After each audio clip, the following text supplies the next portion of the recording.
Okay, it's all yours. Oh, hello again from the Missouri Ozarks. I'm Mike. This is Tinley, and I'm going to do a workshop for you today on why you should tune a fiddle differently than the standard tuning. You notice I have two fiddles here, and that's what we're going to talk about. Um, Standard tuning is E, A, D, G. And we're going to work on a different tuning. It's called an open tuning or cross tuning, and it's E, A, E, A. So this would be an open A chord. And it's been my experience about any tune that I've ever learned in the key of A, you can play with this tuning. Now, in G, no. D, no. Not a D, D. Anything in A, though. All right. Where did that come about? It goes way, way back, but one of the reasons I like it is because I love Scottish music, and the Scots use this a lot to imitate the sound of the bagpipes. And so you've got a lot of sympathetic strings going on, kind of like the drone on a bagpipe, like. Uh, and let's see.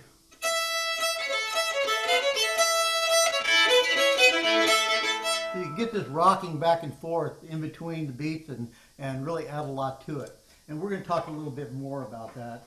But the Scots really liked it because it can kind of imitate a bagpipe. Where I learned it was in the Ozarks. I've been in the Ozarks for a long time, and I really got into the Scots-Irish culture here.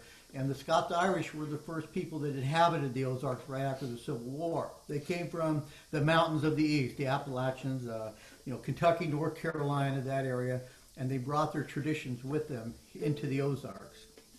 And so I really got into that culture and that tradition and that music, and I started going to square dances and music parties and things like that. And I noticed a lot of the fiddlers were using open A tuning, and a lot of them carried two fiddles with them, and that's what I do as well. Why would you carry two fiddles? Well, if you played the fiddle, you know how difficult it can be to tune it up and then try to get back in tune. It takes a while. There goes a deer right through the backyard. Teddy, look at that. Yeah. I'll be darned. Sorry about that. We just got sidetracked. So it's easier to carry two fiddles for me than it is to retune one. And for example, I'll give you a good example. If you're sitting in a jam session and somebody calls out a tune and it's in A, okay, so you retune your fiddle to get down so you can play it in the open tuning, then the next person calls one in G. Then you tune back. And that's typical of a jam session. Banjo players know this very well, that it goes back and forth depending on who's leading the jam session, and if they're sympathetic to banjo players who have to retune, or fiddlers that are using one fiddle. So I found it just easier to carry two fiddles. Now we'll talk about the mechanics of that. Some fiddlers that I know prefer to use one fiddle, and they got mechanical gears installed in it. And I decided to try that, so I got some really nice mechanical gears installed in a fiddle just to find out how fast I could retune it when I needed to. And what I discovered is that if you don't get a perfect exact fit on these mechanical tuners, they'll slip out on you. And they're hard to get back in. What I mean by slipping out is this peg you'll be tuning it and all of a sudden it'll pop way out like that. It's loose, see? Yeah, wait a minute. You see that moving? So if you're going to use mechanical gears and tune back and forth, make sure you get a luthier that knows what they're doing, because these holes need to be perfect to hold these tuners where they need to be. Mine needs some work, and I'm going to have that done since I've got these mechanical tuners. Have not been happy with them with the way they fit, long story short. So once again, easy for me to carry two fiddles. Yeah, got a question? Can I interrupt you for a moment? Mike? Yeah. Is there a cell phone on the table in front of you somewhere? Yeah. Yeah, can you move it a little further away? We're hearing some interference from that. Okay, how about that? Okay, thank you. We'll see how it goes. Thank you. Great.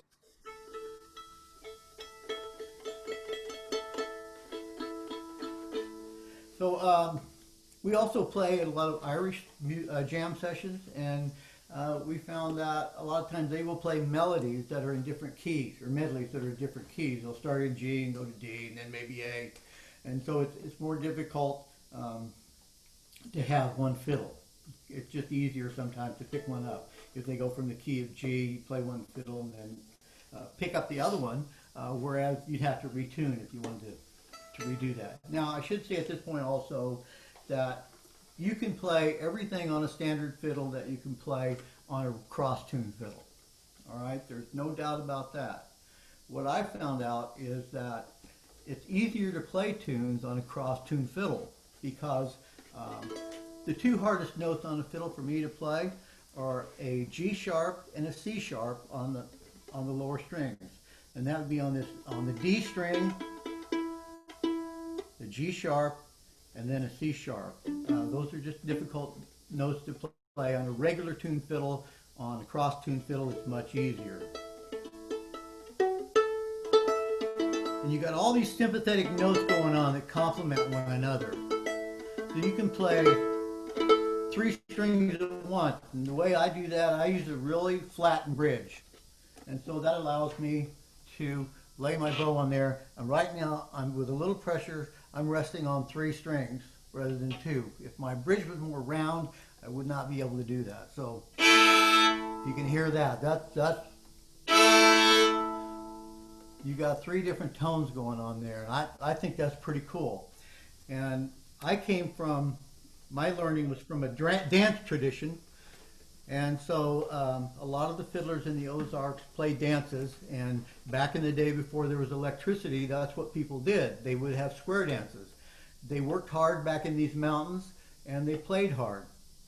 And they would work all day, and then go to somebody's house for a square dance at night, and play all night long and dance all night long. And a lot of times the fiddlers didn't have other musicians there, and so they needed as big a sound as they could get. And so once again, the open tuning. Let me play you a tune right now in the open tuning, and I don't hear this tune a lot out in jam sessions where they play old time music, but it's played a lot in the Ozarks in old time circles. Very popular tune, one called Gold Rush, written by Bill Monroe. And yes, it's a bluegrass tune, but it's a great dance tune as well. So we're going to play a little bit of that.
Energy that you can get with an A-tuned fiddle that I can't quite get of a regular tuned fiddle, and that's why I carry 2 fiddles, and that's why I love to play about 80 tune in A with the open A fiddle.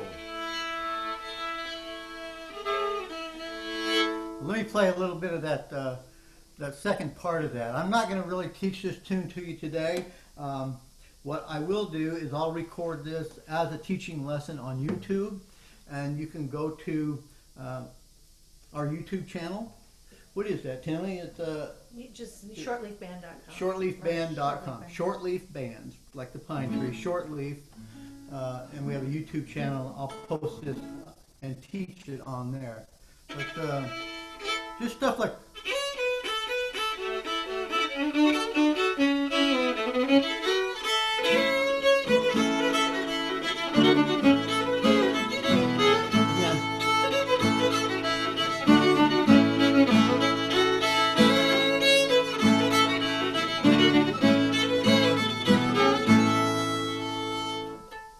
So that's the second part of that. And you may have noticed that I play pretty fast. I learned from a guy here in the southern Missouri Ozarks named Bob Holt. And he came from a tradition of square dances that danced really fast. And Ozark square dancing is kind of unique in that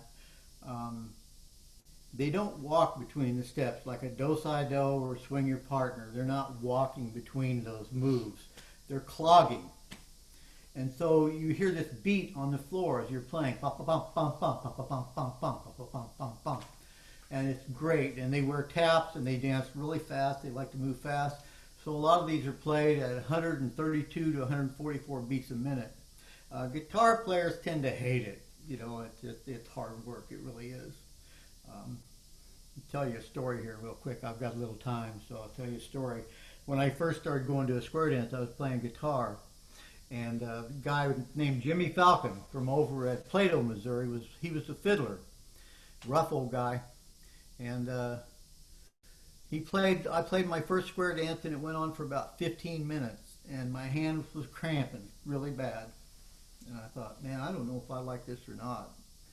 And so what they'll do after a square dance, everybody's sweating and worn out, so they'll take a break and they'll go eat some pie, usually potluck, or eat some pie, and then come back and do a waltz or two, slow two-step, something like that. Then they'll cut down on square dance again.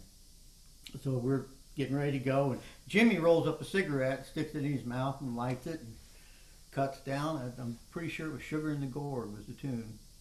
And so he starts playing that thing, and about 10, 15 minutes go by. And I'm cramping up over here on the guitar, and I'm looking over at Jimmy, and man, he's got to quit any time now. And I looked at that cigarette. It's burning down, and it's only about that long. And it's right up against his mouth, and you got smoke coming up his nostrils, and he's squinting his eyes and everything. And I thought, oh, we're done, we're done. And he just goes, and he spit that out and kept on going for another 5 minutes. Then I thought, okay, I need to learn how to play the fiddle. Yeah. Yeah. So. Somebody asked what's a good site for A-tuning or A-tune cross-tuning. I'm not sure. I've never checked out any website, but there is a great book out by a guy from Missouri. I'll hold it up here and hold it for a minute so you can get it. That may be backwards to you. I'm not sure. If that's backwards here, let me help. It's upside down. Oh, yeah. You got a mirror? No. Oh, sorry. Okay, well, this is by Mel Bay. It's cross-tuning your fiddle. And I bought this probably 20 years ago, but I'm sure it's probably still available since it's from Mel Bay.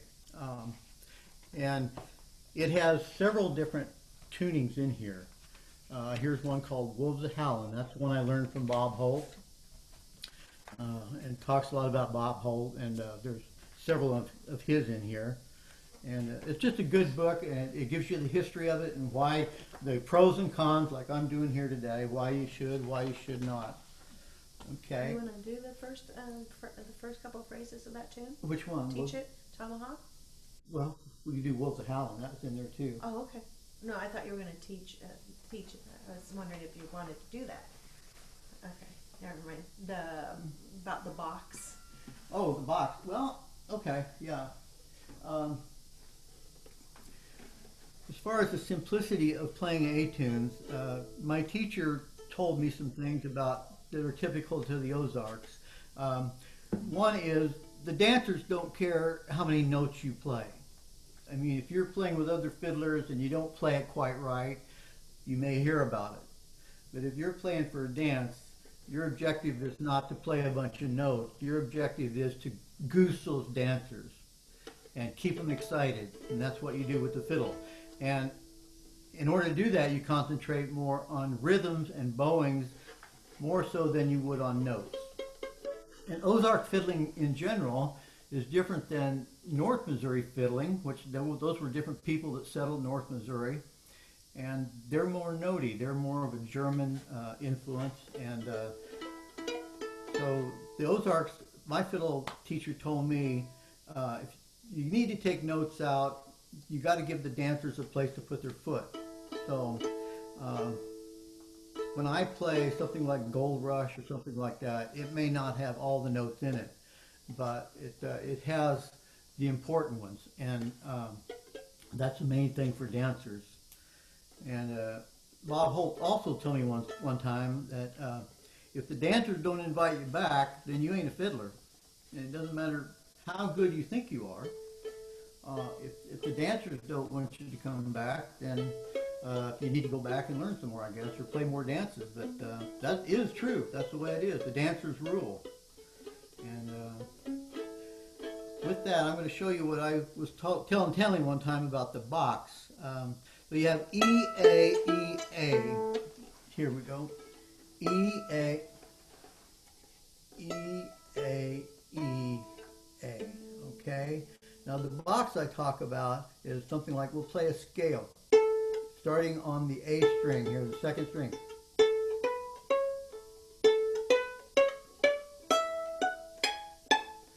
Okay, now a lot of the tunes just use a box, what I call the first finger.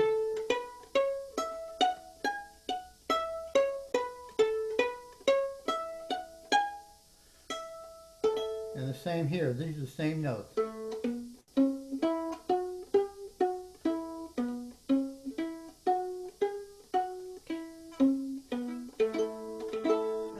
So, yeah, so we could play another tune, I guess. And, Oh, I thought you, okay, yeah, sure, whatever you want. yeah, and I'll teach more about that online on YouTube as far as how to play the notes. And, but here's another old time we like to do called, well, let's do Sugar in the Gourd. Sure. You want me to roll one up? And Yeah. then, No, yeah. okay, this is for you, Jimmy Falcon.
So there you go. That's a little bit of Sugar in the Gourd.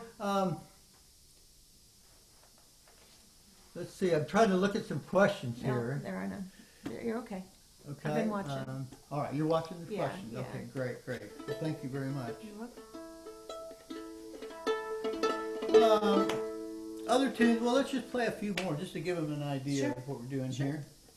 How about Sally Gooden or something like that? Sure, Sally Gooden. Well, I'll tell you what. We'll put two together. We'll play one out of here. This is called Wolves of Helen, and it's in this book. The notes are there and everything, so you can learn it if you read notes. And there's that one. But it's an old-time square dance tune. They play in the Ozarks a lot, and then. The tune most fiddlers learn, I guess, right at the very beginning, maybe Sally Gooden. They do around here anyway, so I will put a little bit of Sally Gooden on the back side of it. Yeah, 8 minutes. Huh? 8 minutes. Okay. You want to sing this one? No. Okay. There's some words that go with this, but Timmy doesn't want to do it right now, so we're going to do it. I'll do whatever you want me to. Ah, Let's play. okay.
little bit of a couple of tunes for you. Sally Gooden and Wolves Howling. Thank you very much.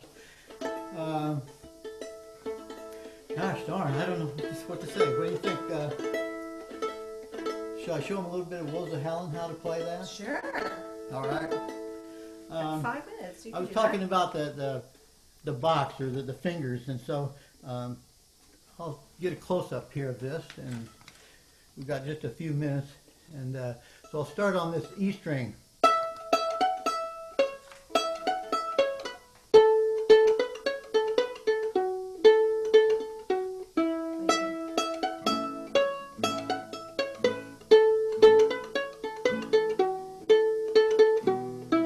See, it's very simple fingering, and I'm just using 2 fingers, and the whole A part is just that, 2 fingers.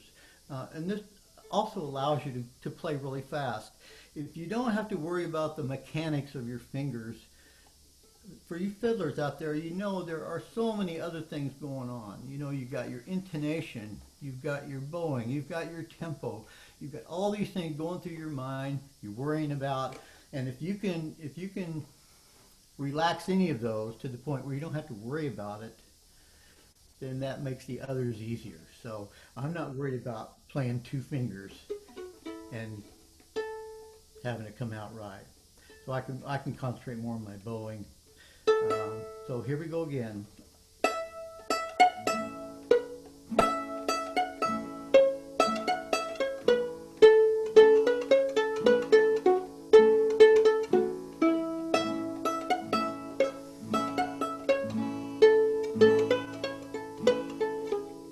Try it again. I'm looking at my fingers online here and make sure that you can see what I'm doing, and I didn't quite have it right, so let me tilt it. Right there.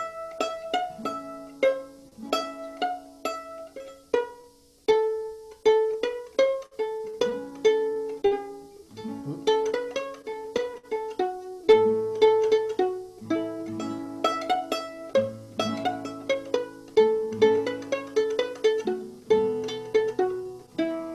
The second part would start on the. Here again, we're using the 2 fingers in the box.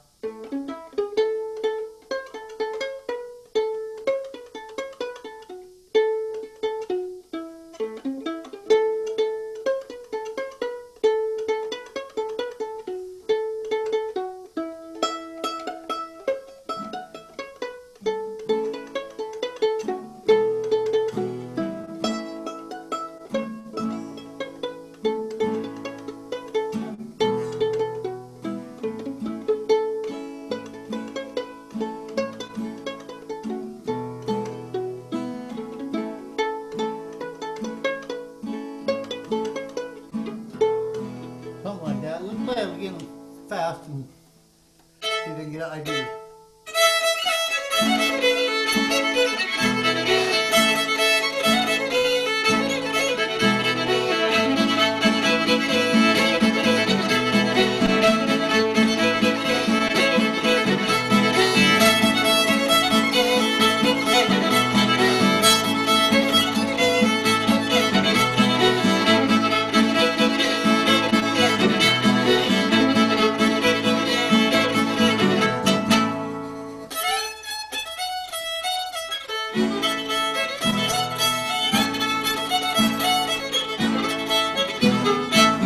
We'll end here with one of my favorite tunes called "Pickin' the Berry," written by Larry Unger, I believe, and we play this one quite a bit too. And it actually has 3 parts. So.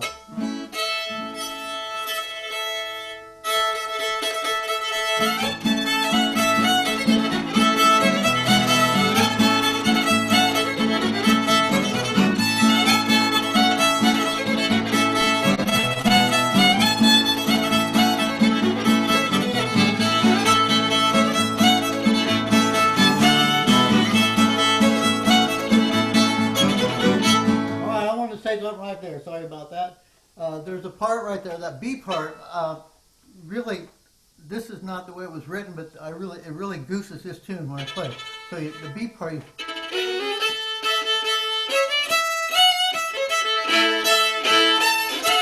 And and there's no notes there. It's just a shuffle, but.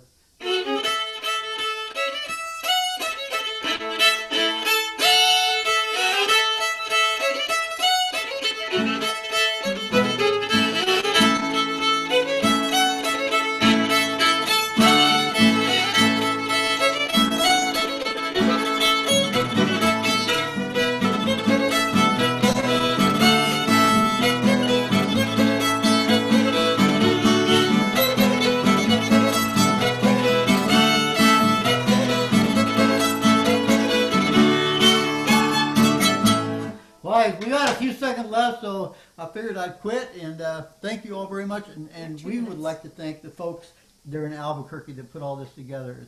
All the work you did has been amazing. Anybody have any questions for Mike about this?